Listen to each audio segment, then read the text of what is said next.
Seja bem-vindo ao mundo marcial. Poucos nomes na história chinesa carregam um peso tão grande quanto Liu Yifei. Para alguns, ele foi apenas um general. Para outros, um mártir.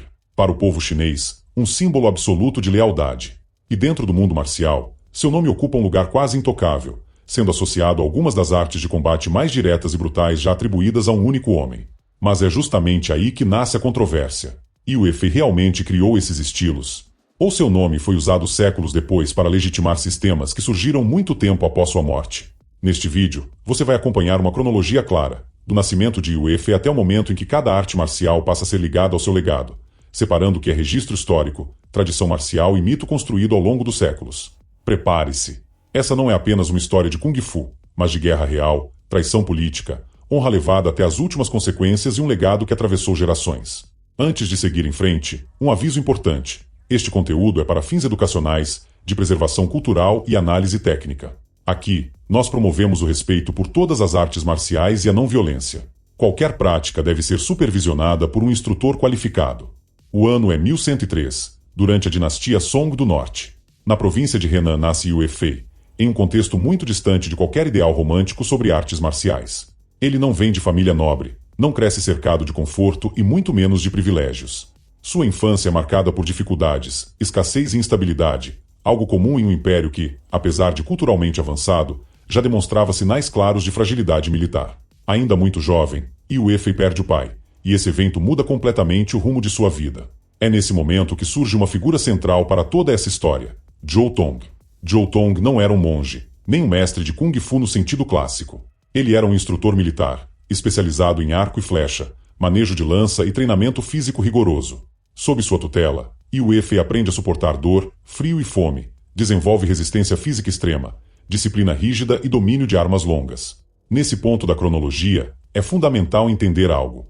Não existe ainda qualquer registro de Kung Fu formal, estilos nomeados ou sistemas estruturados. O que Liu Yifei aprende é treinamento militar bruto, criado para o campo de batalha. E justamente por isso, esse período será decisivo para tudo o que virá depois. Por volta de 1120, a China entra em colapso. Os Jurchen avançam pelo norte, fundam a dinastia Jin e colocam a dinastia Song de joelhos. A capital cai, o imperador foge e o império mergulha no caos. É nesse cenário que Liu Yifei entra oficialmente para o exército. Aqui, sua trajetória se afasta completamente da ideia de lutador demonstrativo ou artista marcial de palco. Liu Yifei é um soldado de guerra real. Ele luta em lama, em frio extremo, contra inimigos armados, em batalhas onde não existe segundo round. É nesse ambiente que Liu Yifei começa a perceber algo essencial. Muitas técnicas tradicionais simplesmente não funcionam quando o corpo está exausto, ferido e tomado pelo medo. O combate real exige simplicidade, agressividade e eficiência absoluta. E é exatamente nesse contexto que surgem as primeiras tradições que ligam Liu Yifei às artes marciais. Por volta de 1130, já durante a dinastia Song do Sul, Liu Yifei enfrenta campanhas militares cada vez mais intensas e prolongadas. As batalhas deixam de ser confrontos rápidos e passam a envolver cercos, emboscadas e combates em terreno irregular. Segundo a tradição marcial, é nesse período que Liu Yifei compreende uma realidade dura do campo de batalha. Nem toda luta é vencida com espada ou lança. Em distâncias curtas, quando armas quebram, ficam presas ou simplesmente não há espaço para manobrar, o combate inevitavelmente se transforma em luta corporal. É nesse contexto que surge a lenda da garra de águia. A tradição afirma que Liu Yifei teria sistematizado um conjunto de técnicas voltadas para o controle físico absoluto do oponente, priorizando agarramentos precisos, torções articulares, deslocamentos estruturais e ataques a pontos vulneráveis. O objetivo não era impressionar, mas neutralizar rapidamente. Esse corpo técnico ficou conhecido mais tarde como 108 métodos de Tina, um repertório focado em torção de punhos, controle de cotovelos, alavancas de ombro, ataques a tendões e travas capazes de incapacitar um inimigo mesmo usando armadura leve. Essas técnicas eram pensadas exclusivamente para o uso militar, aplicadas em situações de caos, fadiga extrema e risco constante de morte. Não havia preocupação com estética, fluidez ou competição. Historicamente, é importante esclarecer que não existe nenhum registro do século XII que utilize o nome garra de águia para definir esse sistema. As primeiras menções que associam essas técnicas diretamente a Liu Yifei surgem apenas entre os séculos XVII e XVIII, o que indica que os métodos podem ser antigos, mas a organização formal e o nome surgem muito depois, ligados à construção do mito do general. Entramos agora em um dos pontos mais debatidos de toda essa narrativa. Durante o auge de sua carreira militar, entre 1130 e 1141, Liu Yifei se destaca como um dos maiores especialistas em lança de sua geração. Seu domínio dessa arma era conhecido pela precisão, pelo avanço agressivo e pela capacidade de romper formações inimigas. É exatamente dessa habilidade que nasce a tradição que conecta Yue Fei ao Xin Yichuan. O Xin Yichuan é caracterizado por movimentos diretos, lineares e explosivos. Não há desvios desnecessários, nem movimentos circulares elaborados. A lógica é simples e brutal. A intenção precede o movimento, e o corpo segue essa intenção sem hesitação. Segundo a tradição marcial, Yue Fei teria adaptado os princípios fundamentais da lança para o combate desarmado, transformando o avanço em linha reta, a penetração constante e a estrutura corporal sólida em golpes de punho curtos e devastadores. Os 5 elementos entram nesse contexto não como misticismo, mas como modelo estratégico de leitura de combate, servindo para organizar ataque, contra-ataque, pressão e adaptação em situações reais de guerra. Do ponto de vista histórico, porém, o Xin Yichuan só aparece documentado como sistema estruturado no século XVIII.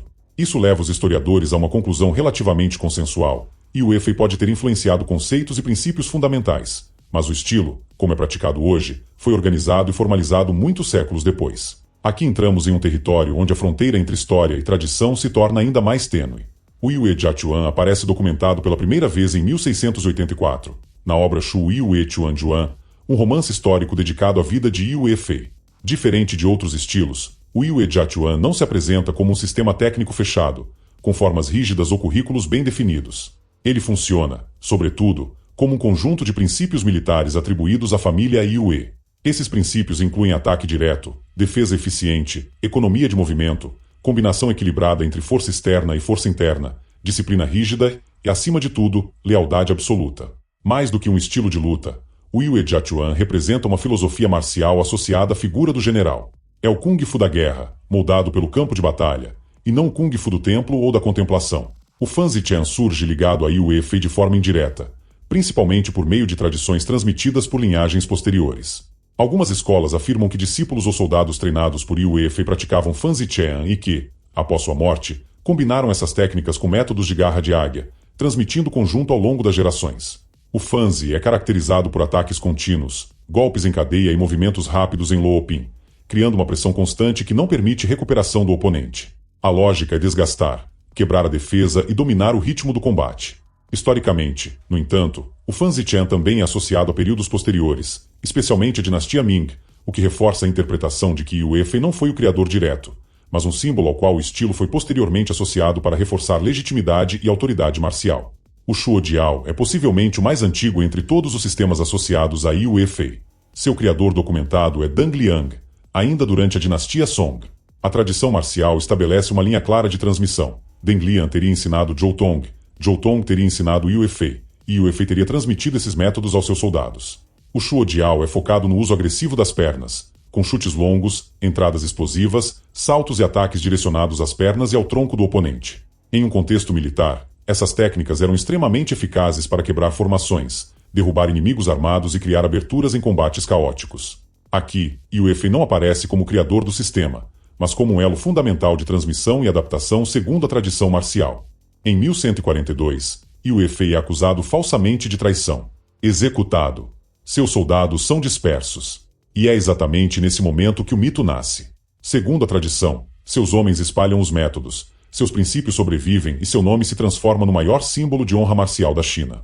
Séculos depois, escolas passam a ligar seus sistemas a Yue Fei para legitimar linhagens, reforçar autoridade e conectar técnica à moral. Se você curtiu esse mergulho profundo na história real e lendária de Yue Fei, deixa o like, comenta qual desses estilos você mais respeita, compartilha com aquele amigo que gosta ou admira o Kung Fu e se inscreve no canal. Nos vemos no próximo vídeo.